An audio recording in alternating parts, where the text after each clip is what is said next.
तो hello everyone, how are you all. उम्मीद करती हूँ आप सभी लोग अच्छे होंगे, पढ़ाई कर रहे होंगे। तो चलिए आज हम पढ़ते हैं सी प्लस प्लस। कुछ इंट्रोडक्शन देखते हैं जो बीसीए थर्ड सेमेस्टर का पार्ट है।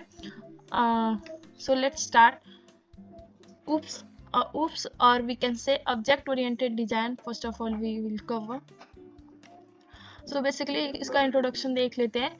At the beginning of the computing era, programming was usually limited to machine language programming. And machine language programming होता क्या है, जिसमें जीरो और वन के फॉर्म्स में होता है, which are in the form of zeros and one.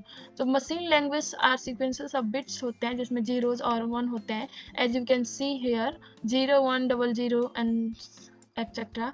But it's quite difficult to write a program or develop a software in machine language. सोच सकते हैं कि कितना डिफिकल्ट होता होगा जीरो और वन के फॉर्म में प्रोग्राम लिखना. And it actually impossible to develop software in today's and used in today's scenario with sequences of bits.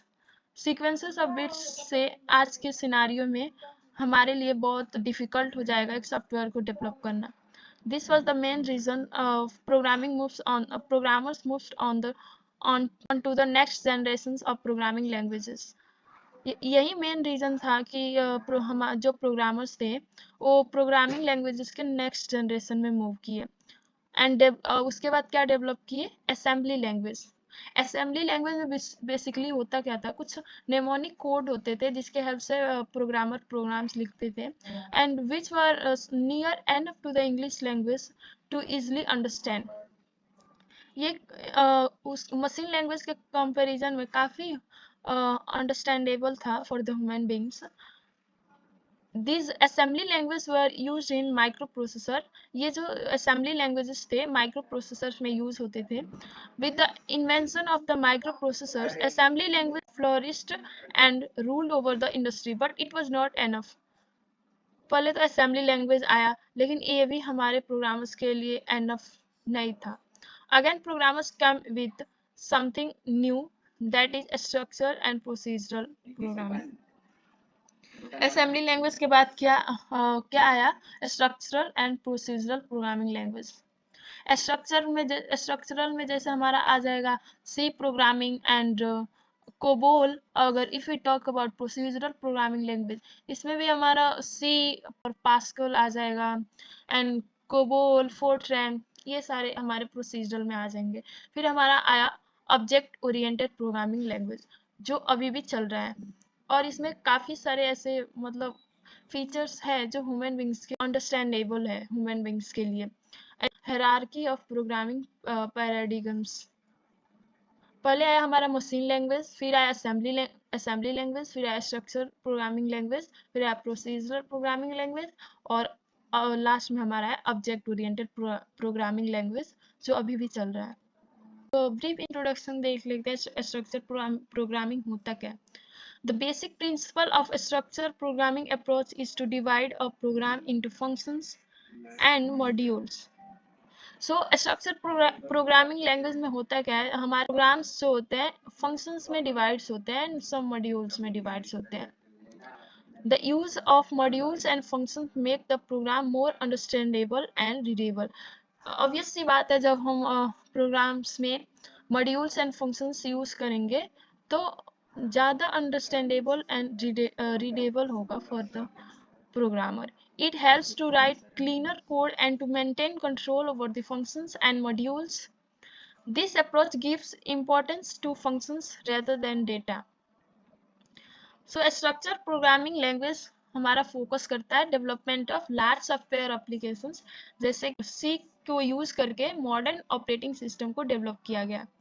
The programming language pascal जो इंट्रोड्यूस किया गया निकोलस विर्थ, एंड सी लैंग्वेज जो introduce किया गया हमारे डेनिस रिचे साहब के द्वारा, एंड फॉलो दिस अप्रोच. अब हम देखते हैं प्रोसीजरल प्रोग्रामिंग अप्रोच क्या होता है. This approach is also known as top-down approach. In this approach, a program is divided into functions and that perform a specific task. This approach is mainly used for medium-sized application. ये जो procedural programming approach है, ये medium size application को medium size application के लिए use किया जाता है। Data is global and all the functions can access global data.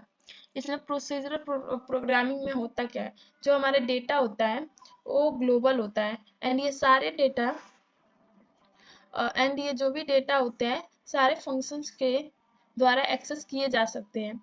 The basic drawback of procedural programming approach is that data is not secured because data is global and can be accessed by any function. इसका एक major drawback क्या था, इसमें जो भी हमारा data होता है वो सिक्योर नहीं होता है क्योंकि ये ग्लोबल होता है और ग्लोबल डेटा जो है किसी भी फंक्शन के द्वारा इजिली एक्सेस किया जा सकता है।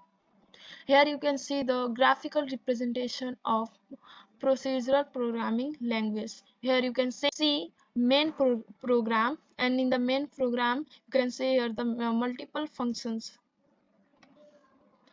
Now we can see here the drawback with procedural approach. अब procedural approach में क्या drawback थे? In multi-function program, many important data items are placed as a global so that they may be accessed by all the functions. जब इन multi function programme बहुत सारे जिस programme में function होंगे उसमें बहुत सारे डेटा आइटम्स ग्लोबल होंगे so that they may be access by the all functions, जिससे क्या हो सकते हैं सारे फंक्शंस उस डेटा को एक्सेस कर सकते हैं। ईच फंक्शन में have its own local data. हर एक फंक्शन के पास इसका एक लोकल डेटा हो सकता है। Global data are more vulnerable to an inadvertent change by a function. In a large program, it is very difficult to identify what data is used by which function. Suppose करो अगर हमारे पास बहुत बड़ा programme है उसमें बहुत सारे functions भी है और उसमें हमें डेटा को आइडेंटिफाई करना डिफिकल्ट हो सकता है। In procedural programming language, in case we need to update global variable, we also need to change all functions that access the data. Relationships of data and functions in procedural programming. Here you can see the relationship of data and function. Here is the global data, and here you can see the functions which have local data. And now we'll see the characteristics of procedural language. Focus on process or doing things rather than data.